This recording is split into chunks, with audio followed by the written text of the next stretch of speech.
The train platform lay bathed in the soft glow of a sinking sun. The sky stretched wide with streaks of orange and crimson, as if the heavens themselves were reluctant to let go of the day. A whistle echoed in the distance, the sound long and hollow, carrying with it the weight of departures, of goodbyes whispered into the wind, of lives packed neatly into battered suitcases and carried into unknown towns. On the edge of the platform, where the shadow of the long train stretched out like a dark ribbon across the dust, sat a young woman with weary eyes. Her dress, once a vibrant blue, was now dulled and flecked with dust, as though it too had surrendered to the relentless march of time and hardship. Beside her, an old leather suitcase bore the marks of 100 journeys. Though hers had scarcely begun, her hands rested in her lap, fingers trembling ever so slightly, and her gaze remained fixed not on the horizon, but on the cracks in the wooden planks beneath her. She was not simply waiting for a train. She was waiting for a decision, one that weighed heavier than any suitcase could. Would she leave behind the life that had broken her, or would she stay in the same small town that had offered her little more than heartache and loneliness? The sound of boots crunching on gravel pulled her out of her silence. Slow, steady steps carried the figure of a man into the waning light.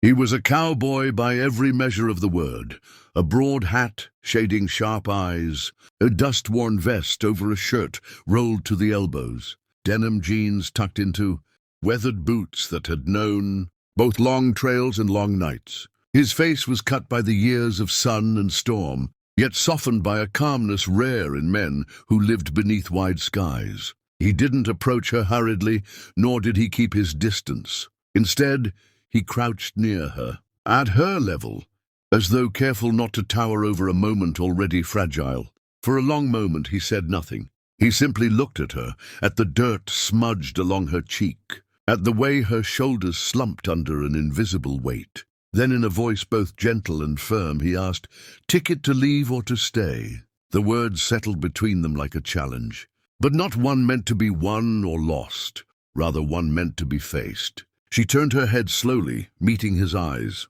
There was no judgment in them, only a steady patience, as if he had spent his life waiting for people to make choices, knowing some choices could never be rushed. Her throat tightened. She wanted to answer, but the truth was a storm inside her chest. To leave meant courage she wasn't sure she had. To stay meant facing the ghosts that lingered in every corner of town, in every whispered memory of betrayal, in every empty night where hope felt like a cruel joke. She drew in a shaky breath, and the words tumbled out before she could stop them. "I don't know anymore." Knees, and looked out toward the horizon, where the train's plume of smoke rose faint against the sky. "I've seen plenty of folks at crossroads," he said, his voice low and measured. "Some run so fast they don't even look back. Some stay put and call it safety, but really it's just fear in disguise. And then there are the few, the brave ones, who take a breath, think it through, and choose, not because they're running from something, but because they're ready to run toward something." Her lips trembled, her fingers tightening on the handle of the suitcase as though bracing herself against a wind she could not see. She wanted to tell him she had nothing left to run toward, that every dream she had carried had been ripped apart by broken promises, by a man who had sworn forever then vanished when forever came too soon, leaving her with nothing but empty mornings and heavier nights. But when she looked at this stranger, this cowboy whose boots bore the dust of places she had never seen, whose eyes carried both miles and mercy, she felt a flicker inside her chest, a fragile flame that had nearly died out. "And if there's nothing to run toward?" she whispered. The cowboy turned his gaze back to her, and a faint smile tugged at the corner of his mouth. "Then maybe you ain't looked far enough yet. The world's bigger than broken hearts and empty promises. But you'll never know that if you keep sitting on the platform, waiting for life to decide for you." The silence that followed was heavy but not unbearable. The sun sank lower, shadows lengthened, and the whistle of the approaching train grew louder. The woman swallowed hard, feeling tears sting her eyes, not from sadness alone but from the sudden realization that life was offering her a hand to rise. She could almost see two roads stretching before her, one that kept her shackled to the past, and one that demanded courage but promised possibility. Slowly, she lifted her hand from the suitcase, wiping the tears from her cheek. "And what about you?" she asked softly. "Ticket to leave or to stay?"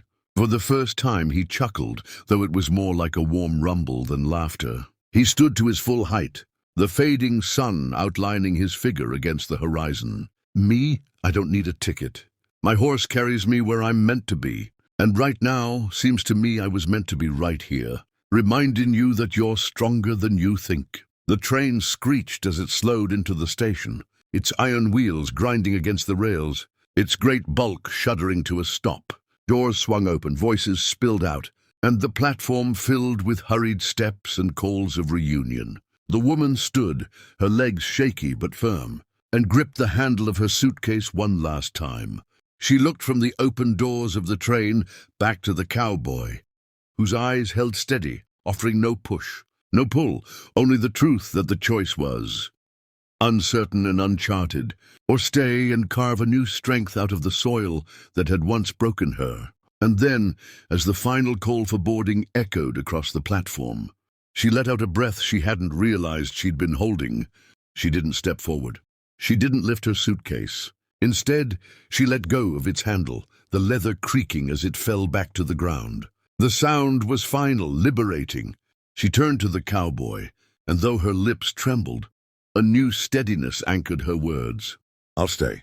But not because I'm afraid. Because maybe it's time I stop running from ghosts and start building something worth staying for." The cowboy tipped his hat, a rare glimmer of approval in his eyes. "That's the kind of answer that don't need a ticket."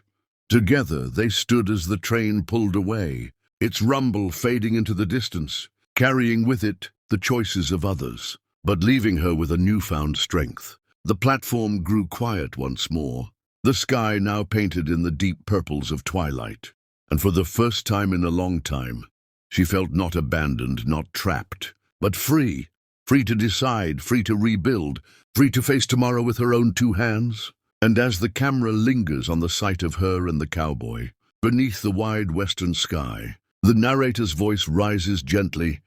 Life is full of crossroads, and sometimes the hardest choice is not whether to leave or stay, but to believe you still have the power to choose. If this story touched your heart, if you believe in second chances and the strength hidden within us all, then subscribe to this channel. Every story here is a reminder that even in the dust and silence, there's hope waiting to rise.